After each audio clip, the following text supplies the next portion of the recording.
Can I ask Yasmine, the narrative from the government and the media in terms of the pro-Palestine marches has been more about policing than protection.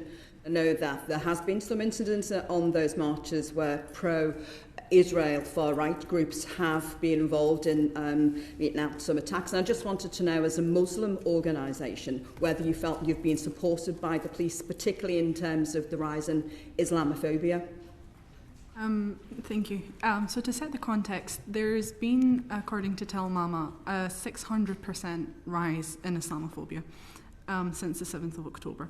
Now, the rhetoric that we've seen from the government, particularly the former Home Secretary, Suella Braverman, characterising these as hate marches and saying that, and characterising them as largely violent, and characterising them as marches that are anti-Semitic, have been extremely damaging to the protesters. Now, I can give you instances of, for example, where we have been at protests and we've had alcohol thrown at us.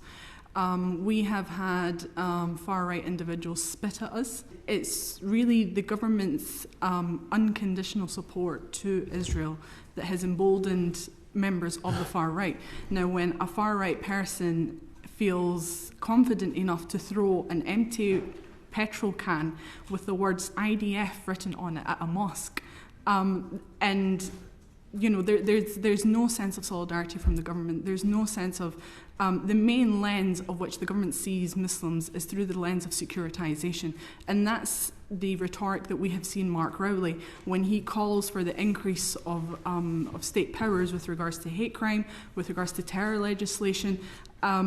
The government's failure to act and the government's failure to deal with hate crime, the solution isn't to increase state power. And I think that's fundamental. One of the biggest issues is that instead of dealing with its failures, the government instead responds to increased state powers to give this illusion that it's actually doing something about the issues that it's failing to address.